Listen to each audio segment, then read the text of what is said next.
Here I have OPPO Reno 5 Lite, and today I'm going to show you how to update apps on this device. So to do this, firstly you have to open Play Store, then you have to tap here, go to the Manage Apps and Device.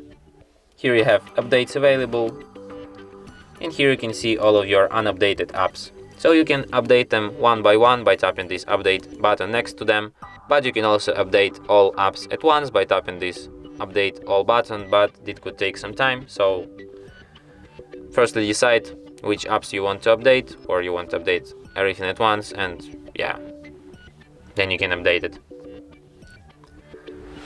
And that's it. Thanks for watching. If you find this tutorial useful, don't forget to hit that like button and subscribe to our channel.